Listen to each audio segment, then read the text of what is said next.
వి gold trusted gold buyers తాకట్టులో ఉన్న బంగారాన్ని విడిపించి ఈ రోజు ఉన్న మార్కెట్ ధరకే కొనబడును.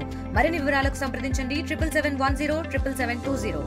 మాజీ ఎంపీ వైసీపీ నేత నందిగం సురేష్ బెయిల్పై బయటకు వచ్చారు. దాదాపు 5 నెలల తర్వాత ఆయన బయటకు వచ్చినటువంటి పరిస్థితి ఉంది. కరెక్ట్గా గత ఏడాది సెప్టెంబర్ 4వ తారీఖున తెలుగుదేశం పార్టీ కార్యాలయంపై దాడి కేసులో మాజీ ఎంపీ నందిగం సురేష్ను పోలీసులు అదుపులోకి తీసుకొని అరెస్ట్ చేశారు.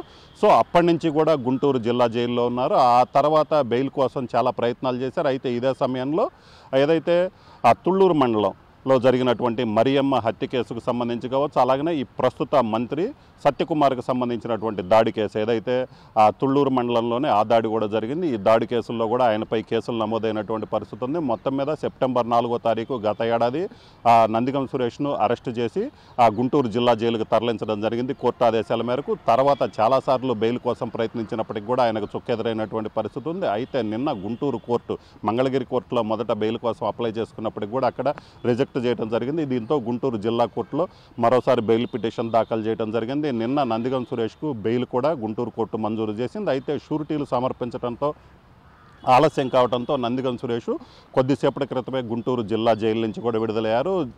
దాదాపు 145 రోజుల తర్వాత జైలు నుంచి బయటకు వచ్చినటువంటి నందిగం సురేష్ని ఆయన కుటుంబ సభ్యులు కలుసుకోవడం జరిగింది. అలాగనే ఆయన జైలు నుంచి విడుదలైన తర్వాత నేరుగా అంబులెన్స్లో విజయవాడకు వెళ్ళడం జరిగింది. ప్రధానంగా కాలర్ బోన్కు సంబంధించినటువంటి సమస్యతో బాధపడుతున్నట్లు ఆయన మీడియాతో మాట్లాడటం జరిగింది. ఏదైతే తాను కాలర్ బోన్ సమస్యతో హైదరాబాద్లో ట్రీట్మెంట్ కోసం వెళ్ళిన సమయంలోనే పోలీసులు తనని అరెస్ట్ చేశారని కూడా చెప్పడం జరిగింది. జైల్లో ఉన్నన్ని రోజులు కూడా ఈ సమస్యతో తాను చాలా ఇబ్బంది పడ్డాను. అయితే జైలు అధికారులకి కాలర్ బోన్ సమస్య తీవ్రంగా ఉన్న సమయంలో చెప్పినప్పుడు వాళ్ళు ఆసుపత్రికి తీసుకెళ్లి చికిత్స అందించడం జరిగిందని కూడా ఆయన చెప్పారు. అయితే ప్రస్తుతం అయితే నొప్పి తీవ్రత ఎక్కువగా ఉన్న నేపథ్యంలోనే తాను ఆ విజయవాడకి వెళ్ళి దానికోసం ఏదైతే కాలర్ బోన్ సమస్యకు సంబంధించి చికిత్స కోసం విజయవాడ వెళ్తున్నట్టు చెప్పడం జరిగింది.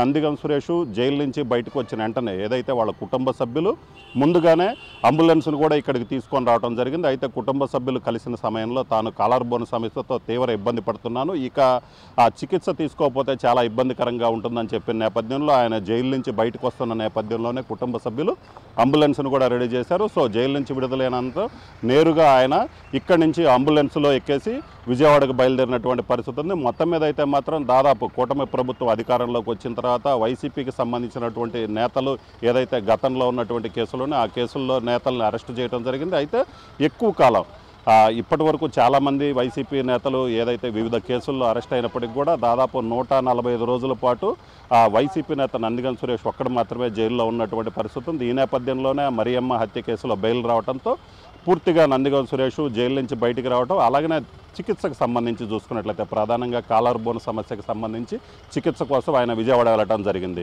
కెమెరామెన్ సిద్ధుతో రామారావు RTV గుంటూరు జిల్లా జైలు నుంచి.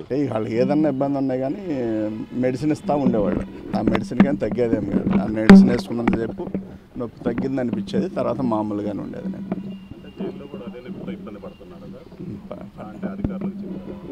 అంటే వాళ్ళ వరకు ఎవరు ఇబ్బంది పెట్టలేదు సార్. పాపం వాళ్ళు చేతనైన సహాయం ఉన్న అవకాశాలన్నీ చూశారు.